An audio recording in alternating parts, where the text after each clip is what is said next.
Assalamualaikum warahmatullahi wabarakatuh. Sampurasun baraya tepang dangudenya sareng sim kuring mang nang bayo ayo urang neraskeun hanca. Dina dongeng Sunda dina judul Si Celuk Hayam Gaib. Rung.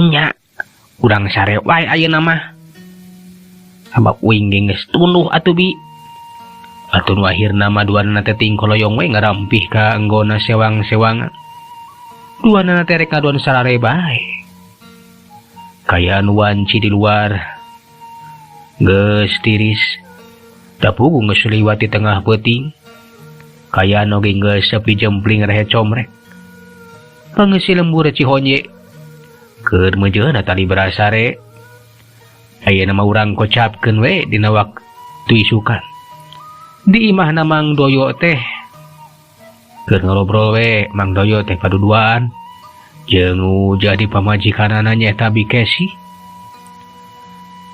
ari nu jadi bahan obrolan teh tayalian ti kajadian tadi peuting pikeun Mang Doyo jeung Bikesi memang kajadian anu matak heran sabab tak cenah anjing leuweung nu caricing di hareupeun imahna teh kawas aya anu ngagebahkeun ngan duka teuing saha anu geus ngagebahkeun bok Bikesi teh muka caritaan lain bapana untung we peuting tadi teh urang teh salamet si Nyai teh tulus dibawa ka itu ka leuweung gene taun teh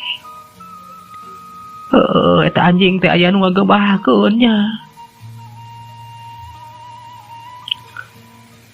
Nya puguh ge indungna. Nya eta we anjing leuweung teh bat kalalabur. Teu pararauguh. Kawas aya nu ngagebah. Kunaon atuh nya?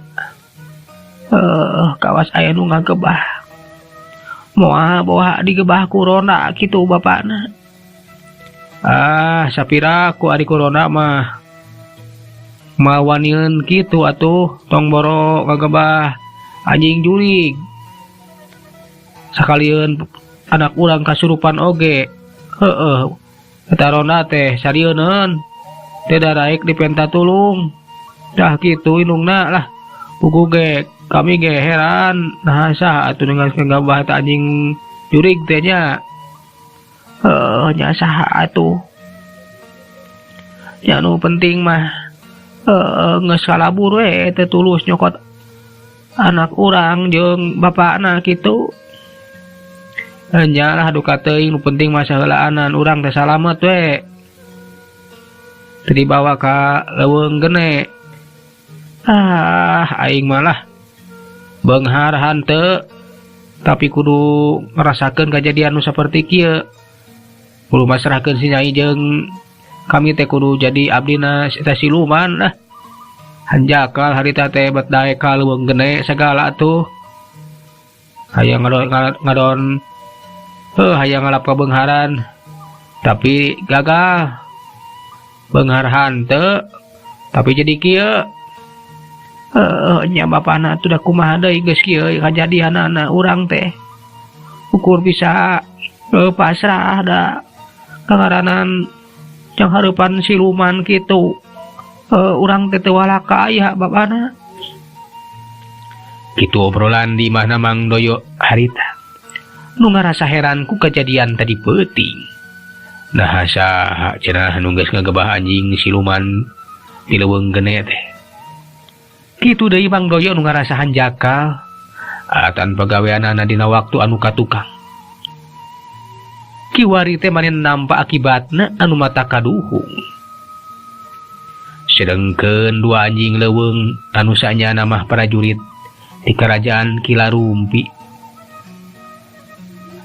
atawa ti leuweung geneh maranehna teh boga pancen tinu jadi rajana nyaeta Prabu Galungga pikeun wapageun Mang Doyo jeung Nyi Rumi harita basa dibuburaku si jelug teh alias Senopati Purbangkara Eta anjing siluman teh kebat we baralik deui ka leuweung geneh. Barang tepi ka karaton manehna teh laporan we kanu jadi rajana. Yen pagaweana teh geus aya anu ngahalangan, geus aya anu ngaganggu nyaeta ku bangsa siluman deui. Anu ngabungkeuleuk dina wujud hayam anu nelah si jelug. Nu sabenerna mah eta hayam adu teh nyaeta Senopati Purbangkara ti kerajaan siluman di Pasirahayam. Cenah eta Senopati Purbangkara teh ngarasa teh genah jeung kaganggu ku kadatangan maranehanana anu rek mapagkeun Mang Doyo jeung Nyi Rumi datang ka lembur Cihonye. Puguh we atuh ngadenge kitu mah Prabu Kalungga teh kaget. Jauh tina sangkaan bakal ngaranapan kejadian anu saperti kitu. Muk atuh Prabu Galungga teh manehna teh cacarita. Hai. Kutan teh kitu Bet aya bae tuh kebenaran deh. Bet aya si Senopati Purbangkara. Kerajaan Pasirahayamnya. Tang tuh. Maksud kula teh jadi kehalangan euy. Cik eta Prabu Galungga manehna ge hanjruna keur jeung teu nyangka. Kumaha tuh Gusti tindakan salajengna nu kedah dilakukeun ku urang ya? Cik eta prajurit. Euy. Urang ulah gagabah deui. Sabab geus pada apal kerajaan hayam di Pasirahayam teh diratuan ku Ratu Leungli euy. Mangrupa kerajaan nu geus kasohor, kerajaan nu kuat tur gede. Malah maratuna kitu deui Senopatina gagah sakti mandraguna. Kaula bisa sambarangan pikeun neruskeun deui pamaksudan secara terang-terangan euy. Pikeun mawa si Doyo jeung nu jadi anakna. Sabab tang tuai lamun terang-terangan bakal adu hareupan jeung eta si Senopati Purbangkara euy. Nu bakal ngahalangan kana tindakan kaula. Ya kumaha tuh Gusti tindakan salajengna nu kedah dilakukeun ku urang teh nun? Ke. Urang ulah gagabah deu. Sabab geus pada apa kerajaan hayam di Pasirahayam teh. Kapan lain ecek euy. Lamun kaula adu hareupan jeung si Purbangkara tang tu lain hal anu enteng, cantang tu mampu pikeun ngungkulanana jeung deui lamun nepikeun ka ratuna hapaleun kula bentrok jeung Senopatina. Tang tu manehna teh bakal ngalakukeun tindakan kumaha lamun kerajaan urang teh dianjurkeun euy. Ladas Gusti. Begitu mah tang tos we gagal pamaksudan urang teh nun.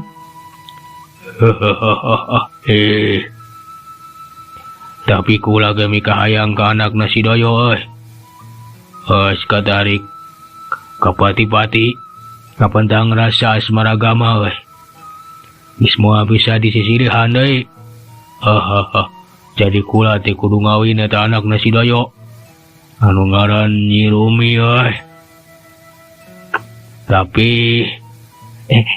Tapi kumaha Gusti? Tetep senajan kula kudu maksakeun ngalakukeun kahayang, ngalakukeun tindakan. Mun bae euy kudu lantip. Nyak kedah kumaha atuh nun? Jisim abdi mah gacan ngartos. naon bakal dipidamal ku pangarsa Gusti Raja teh sieun. Kapanan urang teh menang halangan ti si Senopati Purbangkara anu ngawujud hayam adu euy, malah mah bihirup babarengan jeung manusia. Ku kituna kula oge kudu bisa kitu euy. Sarua kawas eta si Purbangkara. Jadi maksudna mah Gusti Raja teh bakal hirup di alam manusia ku cara muhun nyurup ka wujud makhluk anu nyata kitu sieun. Tah kitu euy. Benar.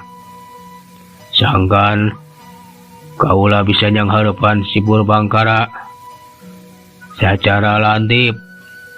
An bae lamun kula embongkeun diri. Tang tu barabe akibatna pikahareupeun pikeun karajaan urang. Jeung deui lain elehna lamun kula terang-terangan tetang tu wirang. Jadi bakal nyumput buni we. Sarua kudu ngawujud hayam. Tak kitu euy. Jangakeun we bobot timbang taraju aya di salira gamparan sieun. Isim abdi ngarojong naon rupi kanu naon bade dilakukeun ku salira. Ngan kinten-tina kumaha tah. Nah ieu tindakan teh moal katohyan. Nah bet ngomong kitu sia dah. Ih, kapanan abdi oge dina wujud anjing tiasa kaboker ku si Purbangkara teh tah. Jadi lamun Mancala Putra Mancala Putri tangtos we bakal katohyan Kangjeng Prabu. Benar. Kapan aing geus ngomong aing mah moal Mancala Putra Mancala Putri euy. Tapi kaula kudu nyumput buni nyurup kana wujud hayam adu sarua jeung si Jelug euy. Sangkan dina nyingkahan si Purbangkara. Maksud teh dina ngadu hareupan di si Purbangkara kaula bakal luasa moal kanyahoan euy. Tah kitu. Tah saya atuh kitu maseun. Mogawe lah salira pangarsa teh mohon tiasa ngungkulan eta si Jelug alias si Purbangkara. Tak isim abdi mah tarojong we sieun. Syukur euy. Atuh ari geus kitu mah Prabu Galungga teh manehna nitah prajuritna. Pikeun newak hayam. Keneangan hayam jago nu aya di leuweung geneh. Nu bakal dijadikeun wadah pikeun manehna nyurup ka eta hayam adu. Atuh sabada meunang mah hayam adu ti eta leuweung geneh supaya Prabu Galungga teh nyurup ka eta hayam. Atuh mitra kaum dangu gancangna carita hayam anu geus kasandingan ku Prabu Galungga teh katingali belesat muru ka alam manusia. Belesat baranyai katingali nama kawas aya gelap bae cileger. Sabab harita teh alam siluman jeung alam manusia dua alam anu beda. Eta hayam teh kaluarna ti alam gaib. Atuh matak ngaburinya ini mulekeun cahaya kawas gelap bae. Eta hayam teh tumiba ka alam manusia. Ngan bae Prabu Galungga teh harita manya teh langsung ngajugjug ka lembur Cihonye. Manehna teh sejarek datang ka hiji lembur anu rada deukeut ti lembur Cihonye bae. Tinakana teh teh gagabah. Eta hayam anu geus kasandingan ku Prabu Galungga teh teka caturkeun di jalan kiwari eta hayam teh geus tepi wae ka hiji tempat ka pilemburan. Da puguh kangaranan hayam siluman atuh hayam anu geus kasandingan ku eta Prabu Galungga. Eta hayam teh bisa rasleg bae. Bisa aya di mana bae. Kur sakicep geus bisa mindah tempat. Eta Prabu Galungga teh teu gagabah manehna teh. Tina langsung ngadatangan si Jelug atawa datang ka lembur Cihonye. Tapi manehna teh arek neangan we cenah tukang adu hayam. Da cenah sangkan beuki lantip dina ngajalankeun usahana. Ari ku cara kitu mah tangtu beuki nyumput sabab tangtu lamun langsung adu hareupan jeung Senopati Purbangkara mah alias si Jelug tangtu bakal kanyahoan jeung bakal nyurigakeun. Ari kitu mah manehanana cicing di jalma anu tukang adu hayam bari jeung dina wujud hayam tangtu pagaweana teh bakal lantip moal kanyahoan ku sasaha. Waing bakal diteangan tukang adu hayam tangtu ya si Jelug oge dicekal teh ku jalma anu tukang adu. Kituna aing kudu cicing di tukang adu hayam. Mun bisa mah kudu jalma anu jadi musuhna eta si Jelug. Nu kungsi di adu hayamna jeung si Jelug tangtu lamun kungsi eleh ku si Jelug mah eta bangkeluk teh bakal penasaran bakal balitungan. Benar gitu. Itu cek pamikiran Prabu Purbangkara, maksudnya Prabu Galungga. Manehna teh boga rancang seperti kitu. Arek neangan we cenah jalma anu sok ngadu hayam kan bae anu jadi musuhna si Tarman anu nyekal si Jelug dina waktu harita. Ku cara kitu tangtu eta jalma teh bakal balitungan. Sakomo kungsi eleh ku si Jelug mah. Eta Prabu Galungga teh dabong bangsa siluman manehna mah sagala apa. Karena naon rupa kajadian nu geus kaliwat. Atuh breh katingali salah saurang jalma nu kungsi nyeri hate ku si Tarman teh. Itu deh eleh ku si Jelug. Nyaeta nu ngaran Bahjanga. Sabab hayamna teh nepi ka paehna. Tur hadiah oge kapan mindah leungeun ka si Tarman. Ku kitu na eta Prabu Galungga teh dina wujud hayam terek nyampeurkeun we cenah ka Bahjangat bae. Dasar kudu digampangkeun. Asa ku kabeneran sabab harita Bahjangat teh keur cicing di hiji tempat. Manehna keur tirakat we meneko nyang hareupan sajajen anu dipimaksud nyaeta hayang mibanda hayam adu anu pilih tanding. Nu mibanda kekuatan gaib pikeun balitungan ka si Tarman supaya bisa ngalehkeun si Jelug. Anu nyata-nyata teh si Jelug teh lain hayam adu biasa mangrupakeun hayam sadua sama lain hayam samanea. Nya cenah ku cara tirakat manehna teh meunang pitunjuk oge sugan we meunang kekuatan bantuan ti alam gaib. Bahjangat teh husu pisan dina tirakatna teh. Tajaan kayaan peuting di tempat anu jauh ka itu kaieu. Malah bisa kasebut tempat anu sangat nakal. Eta tempat teh rada anggang ti lemurna. Di eta tempat bisa katingali tangkal ki hujan nu sakitu gedena ngajung kiring. Jangku aya meureun tilueun beuteung munding mah. Di handapeuna teh aya batu demprak anu lega. Di dinya Bahjangat teh diuk we sila mandeko. Barang keur husudak nu madak curingah. Sabab kayaan di eta sabudeureun tempat teh jadi robah. Bisa karasa tambah geuman malah jadi pika keungeun. Bulu punuk ting puringkak sora angin jeung anjing babaung pabaur ngajadi hiji. Nambahan pika sieuneuan ngan bae pikeun Bahjangat mah moal make ngejat. Najan aya naon wae anu datang ka manehna. Satungtung can hasil maksud. Tekung sila kadenge suara tanpa katinggalan nu cacarita ditujukeun ka Bahjangat. Jangat andi kaulah kaget ong. Kaulah datang sejanohonan paminta andika nu hayang mibana hayam adu nu pinunyu lain.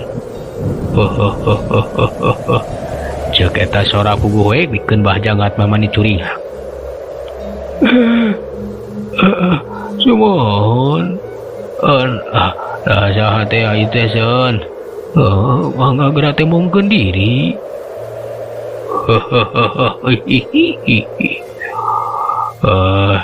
Kula nu ngalah mah galunggah euy nu ngawasa ti karajaan Kilarumpi ti leuweung gene ngahaja datang ka dieu rek mere hayam adu nu hebat kan dika. Puguh we atuh ngadenge kitu mah bajangat mani atoh tetela maksudna teh bakal laksana. Mohon nuhun we ari bade nyumponan kakayang jijim abdi mah nuhunkeun pisan seun cek bajangat manehna teh atoh pisan. Syukur wae aku anjangan euy. Hari katarimakeun ku Andika mah. Kaula baris ngawujudkeun kahayangan Andika. Bakal dibere hayam adu anu hebat euy. Atuh teh kung sirilah. Ting ti mana jualna? Yang ting ti mana datangna tudak dumadak. Ujug-ujug ojo-ojo. Kadenge sora hayam anu ngagarapak. Nyaho-nyaho eta hayam tinggeus aya di hareupeun Bahjanga. Puguh we atuh Bahjanga teh mani ngarenjag. Tapi ngarenjag teh lain ngarenjag sieun. Ngarenjag teh ngarenjag atoh. Katingali aya hayam anu buruna disebut wangkas. Ya tapi banda buru warna koneng emas. Pabaur jeung warna beureum. Puguh we Bahjanga teh. Manehna teh langsung gura-giru. Newak eta hayam anu aya di hareupeunana. Iyo nya teh lah eta Prabu Galungga teh bener geus mere hayam kaing halus pisan hayam teh. Laksana teh lah aing bakal mibana hayam adu anu jago.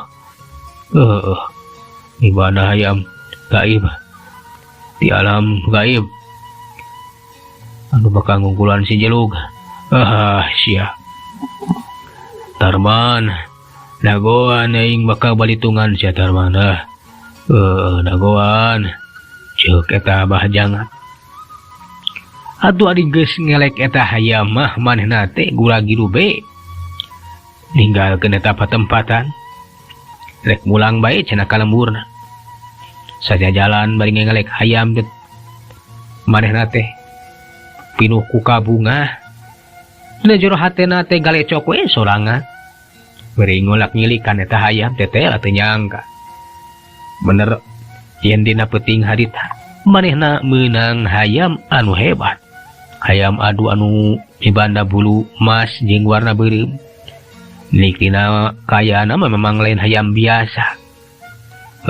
Nya ya hayam teh lain hayam biasa. Teteh lah omongan caritaan eta Prabu Galungga teh bener.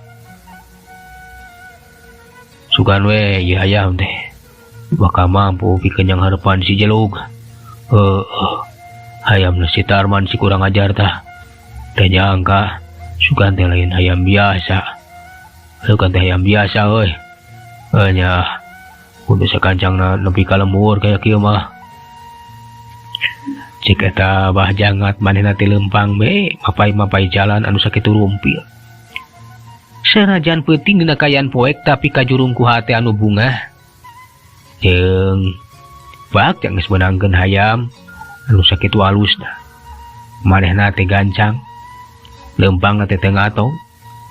Keur mah geus tuman manehna teh kurubutan ka tempat-tempat anu saperti kitu. Atuh dina waktu anungan sakeudeung manehna teh geus tepi bae ka lemburna. Tepi ka imahna. Atuh nu jadi pamajikanna mah geus sare tibra. Teu Bahjangat teh ngoloyong we manehna teh ka tukangkeun imah sup ka jero dapur. Abikeun heula ku aing ieu hayam. Keun we urang kurungan lah. Beneran di jero dapur kan. Ya kurung. Di tenda di luar mah bisi aya nu maok deh. Cek Bahjangat manehna teh sup ka jero dapur. Geus kitu mah hayam teh di kurungan be. katingali hayam teh culang cileung kawas anu lapar. Apareun meureunnya bakul diparaban heula ieu hayam teh. Gap atuh bajangna teh manehna teh kana parab hayam. Geus kitu mah diasongkeun ka eta hayam. An bah ieu hayam teh candi ngaranan. Saha tapi ngareunana nya. Kela. Atunya euy. Ieu warnana teh emas jeung beureum kawas geni. Saha atuh ngaranana lah. Geus we urang ngaranan Beraja Geni ku aing. Sia Beraja Geni. Hampek gerah dahar. Sok sing wadeug euy. Ceuk eta bajang bari ngasongkeun parab teh. Sakaligus mere ngaran ka eta hayam anu dingaranan si Beraja Geni. Atuh ari geus dibere parab mah tetela eta si Beraja Geni teh bener wae apareunna teh. Aing geus telihna pinuh mah. Si Beraja Geni teh cicing. Teh gagal aparakan cara tadi eta parab. Atuh geus kitu mah bajang teh ngoloyong we asuka tepas. Geus kitu koloyong ka kamarna. Teh lah pamajikanna mah nyegerek-gerek we sare tibra. Atuh goledag wae bajangat oge manehna teh sare kawan tuk urang sare cicing di tempat anu tadi dina ngajalankeun tirakat pikeun menta hayam adu anu luar biasa. Atuh ari geus kacobonan mah bajangat geus sare tibra manehna teh loba di pikiran tinggal nunggu waktu pikeun balitunganna ka si Tarman. Mitra waktos na parantos teh nyekapan dinya.